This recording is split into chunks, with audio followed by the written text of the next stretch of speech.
Good evening to all of you. Um, as you know, we are the largest tiger-rich country. There are 13 tiger-rich countries in the world, and India boasts of having more than 60% white tiger population. But are you aware how many countries they have national animal as a tiger? Tiger fascinates everyone in the world. There are 5 nations, 5 countries in the world who have tiger as their national animal. Besides India, it's Bangladesh, and South Korea, Malaysia. So this shows that this is the single wild animal which fascinated the world most. Basically today I will be talking about the offences made on tiger, relating to tiger. As you know, we have more than 600 protected areas, and now we have 41 tiger reserves in the country. Dr. Gopal must have told you about that we have 8% species of the world, while we only have 2.4% of the geographical area. Tiger distribution, if you see the historical data, from 23 crores, now we have crossed 1 billion, and accordingly the area of tiger occupancy has shrunk. Just to give some background fact, as I said, we now have 41 tiger reserves in the country, but we must understand that forest and tiger habitats are territories under the state government ownership and management. As central government or as NTCA, we have overarching role of giving advice to the state governments, making policy decisions, but the day-to-day implementation of tiger management or implementation of Wildlife Protection Act, that has to be done by the state governments. You are all aware of that the Project Tiger was launched in 1972 as a century. Yes, Okay.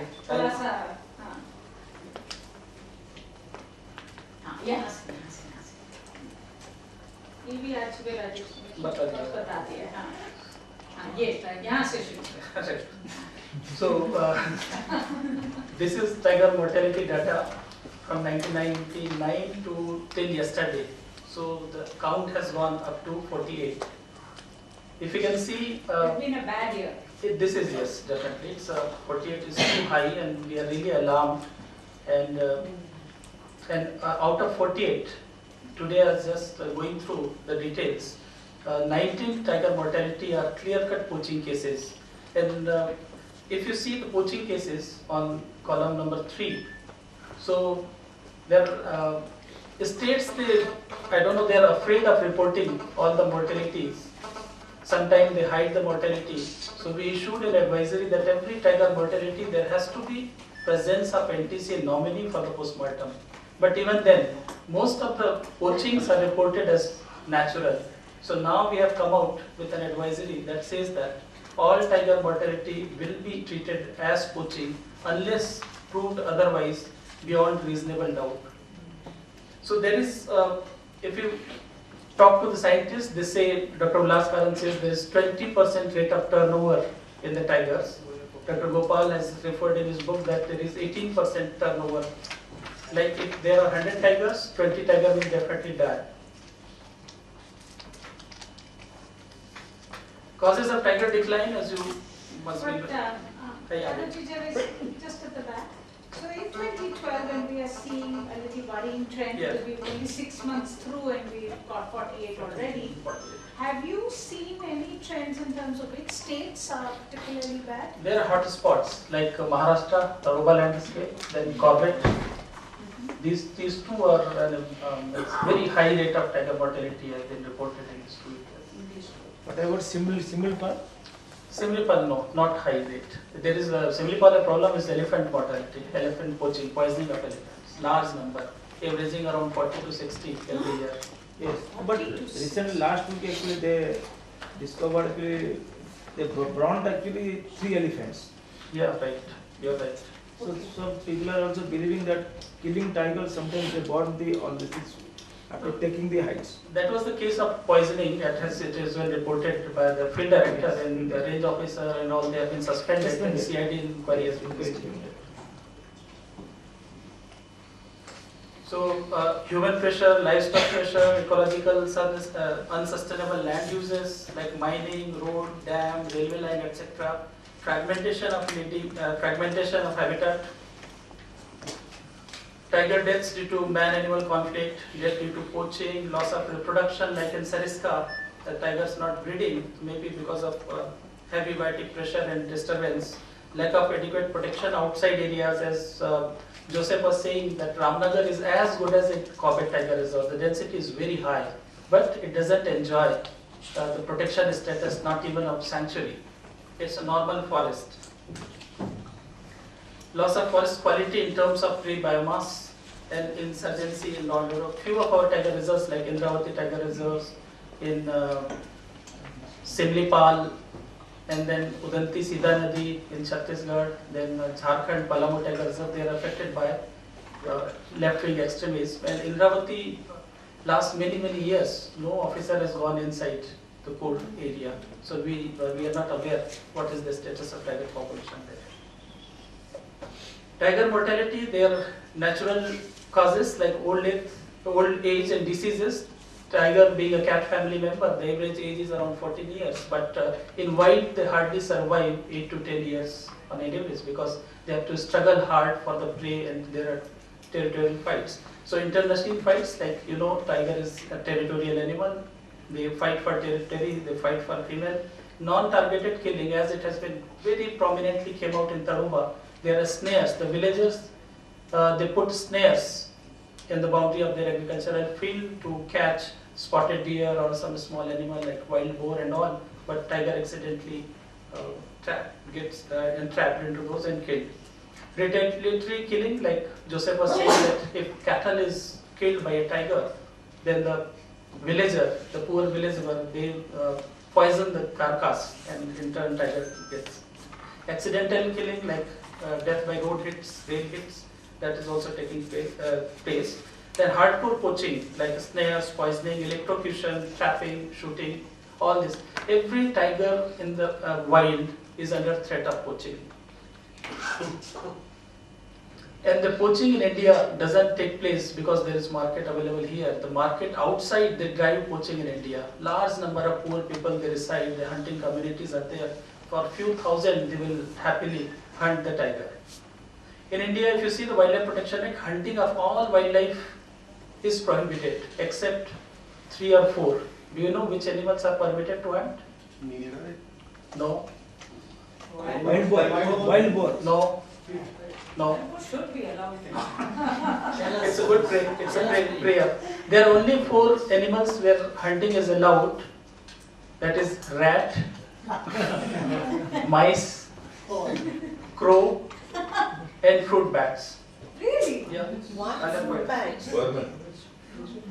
This is the Wildlife Protection Act I am saying. This is the provision. The permits are given for Nilgiris. So all trade is prohibited under the Wildlife Protection Act in India. But since the market is available outside, like countries like China, Vietnam, or Thailand, or Tibet, the poaching takes place. You know the difference between Desi Murgi and broiler Murgi or farm ka Murgi. So the people, they value the wild tiger much. So they pay higher money for the wild tiger. So that leads to poaching in our country. But the tigers that were shown by earlier by you, these are not part of the ones reported in the census. No. They're outside the census. Well, if No, you not look at- exactly If all. you were to look at the phase 3 estimation, then these areas were also covered, but these tigers do not come out individually because they were not camera trapped. So these are sites that were, some of these were camera trapped in phase 3. This year in phase 4, besides the source sites, we're also looking at tigers outside. So you can't say that these tigers do not come up in the estimate. Most of them did come.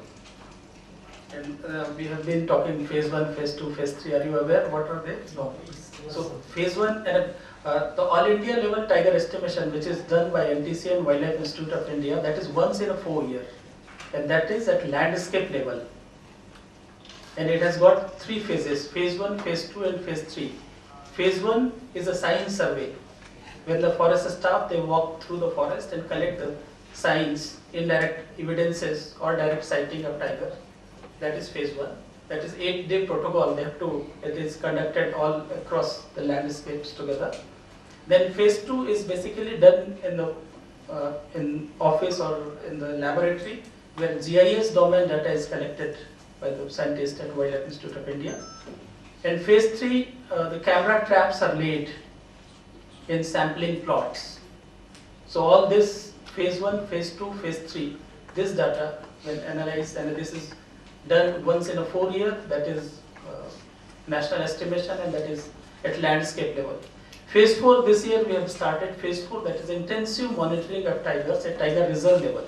Landscape level is not a tiger reserve level. And we give the numbers of landscapes, not of individual tiger reserves. But this phase 4 monitoring is continuous intensive monitoring of tigers at tiger reserve level or small areas or sanctuary that level. So these are all phase 1, phase 2, phase 3, phase 4. So going ahead, as you know, every media or every newspaper, if any tiger dies in any part of the country and it comes in front page and we get frantic calls, SMS and emails. So what we have done, we have launched a website, tigernet.nic.in, with the help of Traffic India.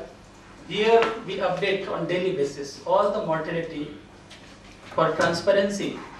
We have done this and almost we have completed this is third year. Will you put on this now the reports that will come out of your independent monitor? I mean, every time a tiger dies, your advisory is that somebody from your side will also be present For postmortem. for postmortem.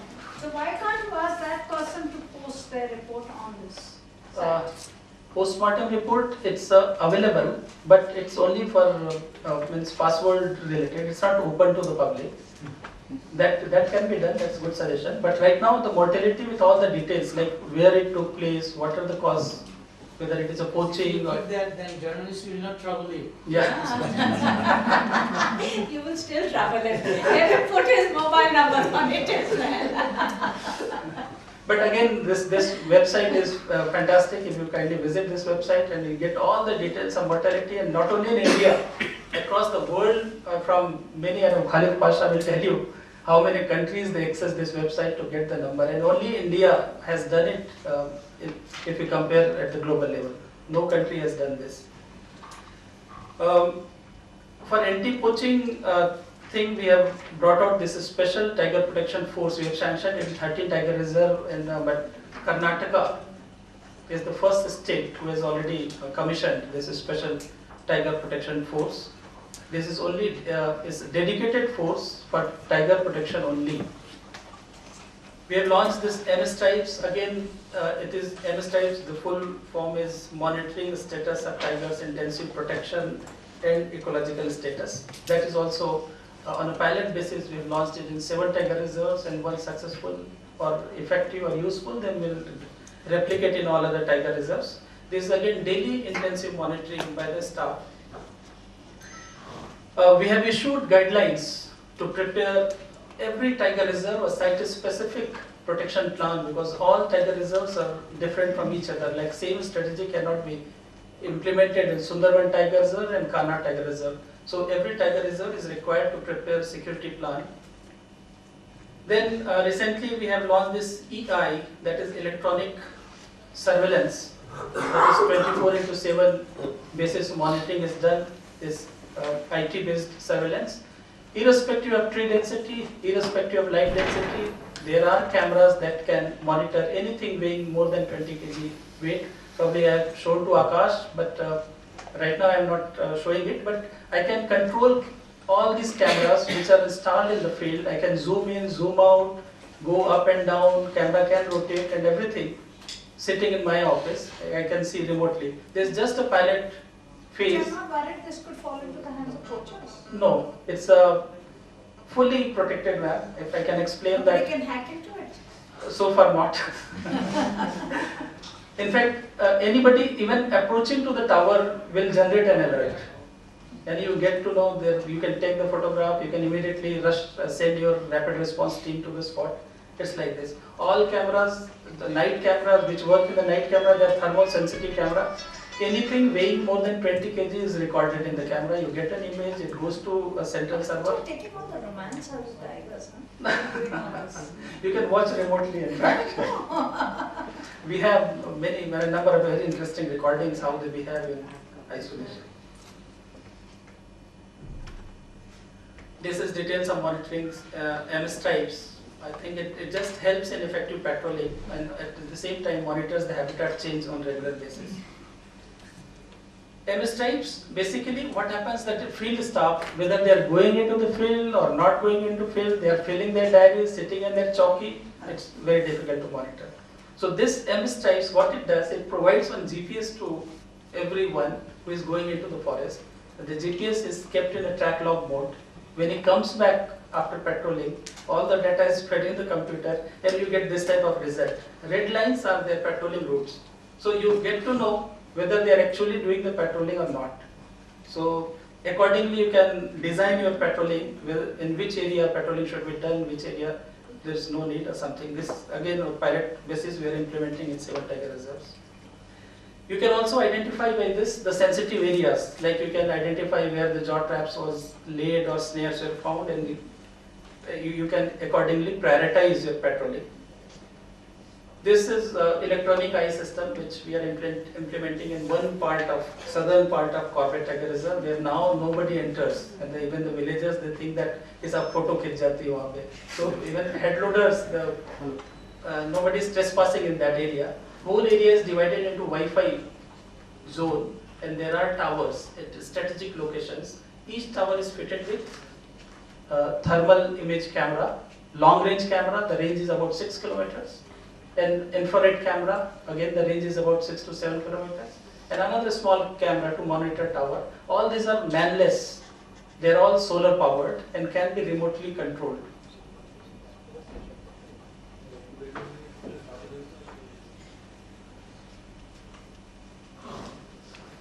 The main thing which we feel that that is lacking on enforcement is intelligence.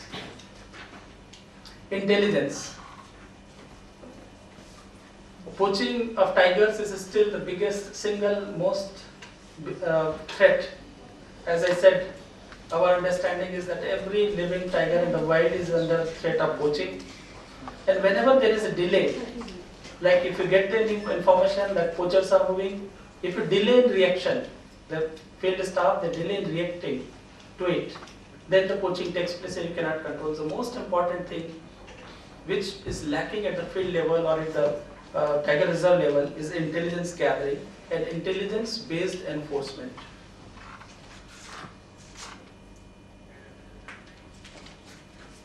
For this there is a problem like lack of awareness, poverty, dependency on natural resources, porous borders like Dudhwa. Dudhwa shares 111 kilometer porous border with Nepal. And Joseph did not tell you about the details, but there are camera thefts. People are snatching cameras to avoid they are pictured in the camera, and you can understand since they can take the cameras and they must be doing the poaching also. So all this porous border, that is a problem. There are many problems which the states are facing, like ban on recruitment, aging staff, average age of staff is, as TTF came out, is 50. Sorry, I'm just being hassled from outside, that they have given up this hall to someone else after 6. So I will extend it a little more, but you should wrap up so that we can get. Can you send us this presentation? Is it We will get that. Yeah, presentation we'll put on the web tonight. That is not an issue. Well, finished within 2 minutes.